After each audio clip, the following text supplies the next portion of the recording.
नमस्कार, adventure traders में आपका बहुत बहुत स्वागत है। ये जो आपको गैजेट दिख रहा है ये एनसीआईएसएम के द्वारा जारी किया गया एक नया गैजेट है जिसमें बहुत सारे यूजफुल इन्फॉर्मेशन है। उन सभी इन्फॉर्मेशंस को मैं इस वीडियो में इंक्लूड नहीं कर रहा हूँ, बट जो भी आपके लिए आवश्यक है उस पर आज मैं चर्चा करने वाला हूँ। ये गैजेट अवेलेबल है वेबसाइट पर, आप उसे जाके डाउनलोड कर सकते हैं, या जो एक टेलीग्राम चैनल कल मैंने कम्युनिटी पोस्ट पे डाला है उसमें भी ये गैजेट मैंने डाल दिया है पीडीएफ के रूप में। आप वहाँ से भी जाके इसे प्राप्त कर सकते हैं। वो जो ग्रुप मैंने क्रिएट किया है वो क्रिएट इसलिए किया है कि जो भी हमारे बीएमएस के बच्चे हैं जो इस साल एडमिशन ले रहे हैं डिफरेंट स्टेट में, वो सभी एक जगह यूनाइट रहे, कोई ऐसा ग्रुप रहे जहां हम डिफरेंट स्टेट के बच्चों से, डिफरेंट कॉलेज के बच्चे से इंटरेक्ट कर सके, जो कि हमारे आगे चल के स्टडी मैटर पे या किसी भी अन्य इन्फॉर्मेशन जो भी आपको चाहिए हो आगे चल के नेक्स्ट ईयर या कभी भी एक दूसरे की हेल्प की आवश्यकता पड़े तो एक कॉमन ग्रुप हो हमारे पास। इसलिए मैंने वो ग्रुप क्रिएट किया है। आप बीएमएस के स्टूडेंट हैं या आपको इस बार कहीं एडमिशन मिल गई है तो वो आप ज्वाइन कर लें, उसका डिस्क्रिप्शन मैं लिंक में दे दूंगा। ये गैजेट भी वहाँ पे मैंने डाल दिया है। अब आइए बात करते हैं इस गैजेट का यूजफुल इन्फॉर्मेशन जो है। इसमें जो 6 नंबर का पॉइंट है बीएमएस के पाठ्यक्रम अवधि की, जिसको लेकर मैंने कल कम्युनिटी पोस्ट भी डाला था कि जो कि अब चेंज हो गया है। 5.5 साल की जो पढ़ाई हमारे होती थी इंटर्नशिप को लेके, पहले 4.5 साल की पढ़ाई और 1 साल की इंटर्नशिप, अब आपको मैं बता दूं पाठ्यक्रम की जो अवधि है कुछ वैसी ही है, 5 वर्ष और 6 महीने की है। बट यहाँ पे जो प्रोग्राम है पाठ्यक्रम की वो चेंज कर दी गई है। आपको केवल 3 बार ही परीक्षा देनी पड़ेगी बीएमएस पूरी करने के लिए, क्योंकि आपको केवल 3 व्यावसायिक जो है आपको देना पड़ेगा, 3 प्रोफेशनल। प्रथम व्यावसायिक की जो बात करें वो 18 महीने की है, वैसे ही दूसरी भी 18 महीने की और तीसरी भी 18 महीने की है। इसके बाद आपको जो चौथी चीज़ करनी है वो है अनिवार्य जो है आपका इंटर्नशिप। 12 महीने की इंटर्नशिप आपके लिए अनिवार्य कर दी गई है, जो कि पहले भी थी। बस यहाँ पे चेंजिंग वही हुई है कि आपको 3 बार ही परीक्षा देनी है और आपका तीनों प्रोफेशनल जो है वो 18 महीने का होगा। सही बात है, ये बात आपको समझ में आ गई कि ये क्लियर हो गई है।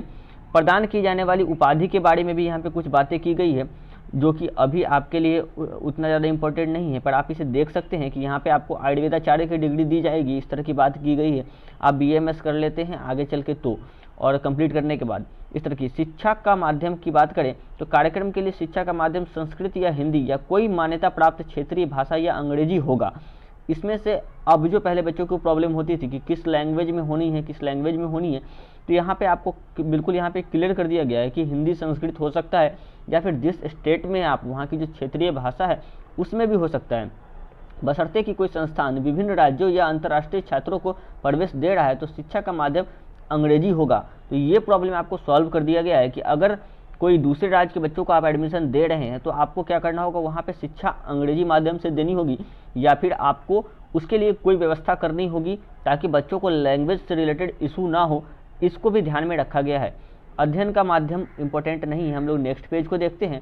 नेक्स्ट पेज पे आपको कुछ बातें यहाँ बताई गई है जिसमें आपको विषय कोड के बारे में, विषय और उसके समतुल्य शब्द क्या हैं इस बारे में बताया गया है, जो कि आप पहले से जानते हैं। जैसे कि आप यहाँ पे एग्जाम्पल के तौर पे देख सकते हैं, संस्कृत एवं आयुर्वेद इतिहास के बारे में हिस्ट्री ऑफ आयुर्वेद कहा गया है। क्रिया शरीर को आप फिजियोलॉजी के रूप में जानते हैं, एनाटॉमी को आप रचना शरीर को आप ह्यूमन एनाटॉमी के रूप में जानते हैं। इस तरह की चीज़ें और भी बहुत सारे यहाँ पे नामकरण आपको दिए गए हैं, जिसमें आपको उसका समतुल्य जो है मॉडर्न में क्या नाम होना चाहिए वो आपको बताया गया है। जैसे कि आप देखिए यहाँ पे आपको अगत तंत्र बताया गया है, तो आप पहले से जानते हैं कि वो टॉक्सिकोलॉजी होता है।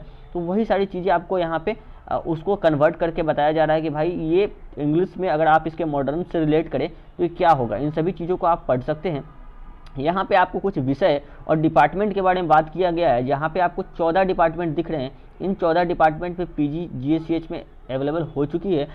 इन्हीं 14 डिपार्टमेंट के बारे में किस डिपार्टमेंट में कौन से सब्जेक्ट हैं इस बारे में बात कर दी गई है, जिससे कि आपको चीज़ें क्लियर हो जाएंगी कि कौन सा सब्जेक्ट, कौन सा डिपार्टमेंट किस में आता है। यहाँ पे क्लियर बता दिया गया है। ये भी एक इम्पोर्टेंट पॉइंट। अब बात करते हैं एक इम्पोर्टेंट पेज की, जो कि तालिका 18 यानी कि न्यूनतम मासिक वेतन के लिए यहाँ पे एक टेबल दिया गया है। आप देख सकते हैं कि ये केंद्रीय निजी डिम्ड विश्वविद्यालय, राज्य की निजी डिम्ड विश्वविद्यालय सहित जो भी विश्वविद्यालय हैं उनके लिए आप न्यूनतम मूल वेतन सारणी के अनुसार होगा। यानी कि जो न्यूनतम वेतन है वो यहाँ पे डिसाइड कर दिया गया और मैक्सिमम भी डिसाइड कर दिया गया है। पर यहाँ लिखा है कि न्यूनतम निर्धारित वेतन जो है वो तो ठीक है, फिक्स है, पर अधिकतम वेतन जो है, उच्चतर वेतन जो है वो देने के लिए कोई बाध्य नहीं है, इस तरह की बात। लेकिन इससे कम आपका पे ग्रेड नहीं होगा।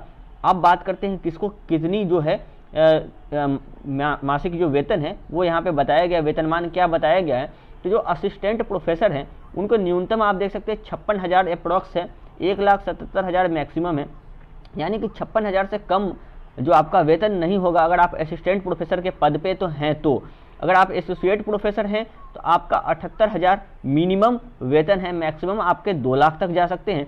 अगर आप प्रोफेसर हैं, प्राध्यापक हैं, तो आपका जो पे लेवल है 13 है और आप 1,23,000 आपका न्यूनतम वेतन है और आप 2 लाख तक 2 लाख आपको दिख रहा है यहाँ पे मैक्सिमम वेतन हो सकता है। उसी तरह आपको संस्था के प्रमुख यानी कि एचओडी या प्रिंसिपल जो होते हैं उनकी बात करें तो आपका पे मैट्रिक्स 13A है, जो कि आप बात कर सकते हैं 13 से थोड़ा ही डिफर करता है। यहाँ 1,31,000 जो आपको दिख रहा है ये मिनिमम आपका वेतन है, 2,16,000 यहाँ पे मैक्सिमम है। इस तरह की चीज़ें हैं। यहाँ पे वेतनमान भी डिसाइड कर दिया गया है। तो ये गैजेट बहुत इंपॉर्टेंट है। जो भी इसमें मुझे कुछ इंपॉर्टेंट बातें लगी वो मैंने एक्सप्लेन कर दी है।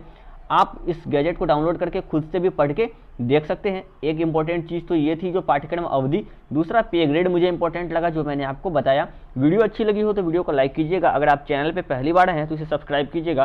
Thank you.